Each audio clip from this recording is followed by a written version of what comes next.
Little Bear's Trousers by Jane Hissey. The sun shone through the window and woke Little Bear.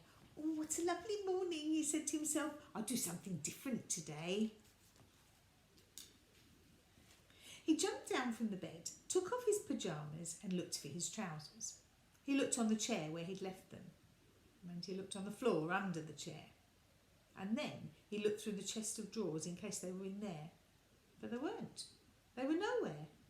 But they must be somewhere, said Little Bear. Trousers don't disappear. I'll go and ask Old Bear. He'll know where they are.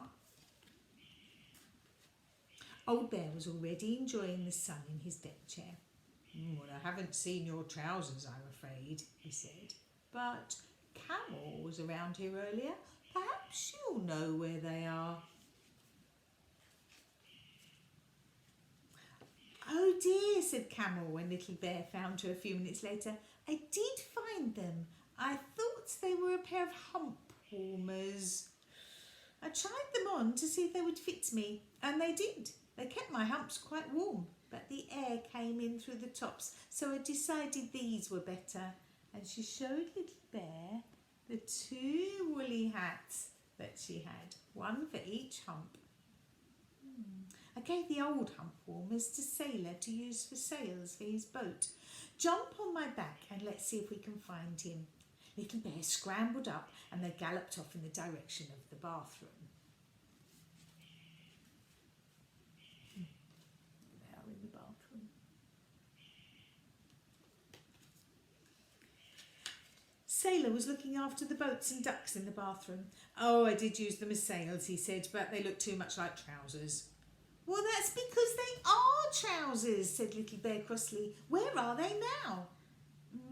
I gave them to Dog to keep his bones in, said Sailor. Sorry, Little Bear. We'd better hurry. He could be anywhere by now. Dog was happily burying his bones in flower pots when Little Bear found him. My bones keep falling through the holes of the two-bone holder, he said. Two-bone holder, cried Little Bear in dismay. Oh, Dog, can't you recognise trousers when you see them?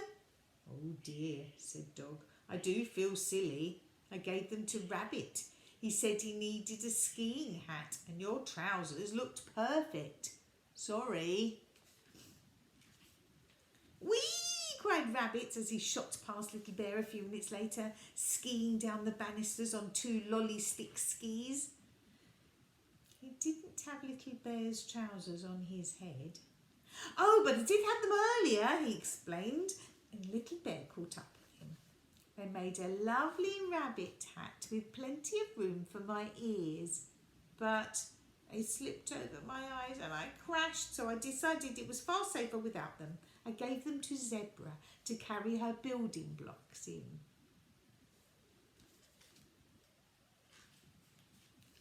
Zebra was building herself a house when Little Bear arrived, but his trousers were nowhere to be seen. Oh, I wondered whose they were, she said. They were terribly useful. I tied up the legs with string, put them on my back and carried all these bricks here in them. But when I had enough bricks for my house, I gave them to Duck to use for a flag for his castle. Sorry, Little Bear. Didn't know they belonged to you. Oh dear. Poor Little Bear. Duck was in the sand tray, looking sadly at the castle he'd made. There was no trouser flag on top. Oh, I did use the flag that Zebra gave me, he said, but Bramwell Brown came and said it was just what he needed urgently in the kitchen, and he gave me a paper flag to use instead. Never mind, said Little Bear with a sigh, feeling quite glad that his trousers were not covered in sand. The kitchen was in a terrible muddle. There were bowls and spoons and eggs and flour in the middle of it all, and in the middle of it all sat Bramwell Brown. Let's see if we can see Bramwell. There he is. Bramwell Brown.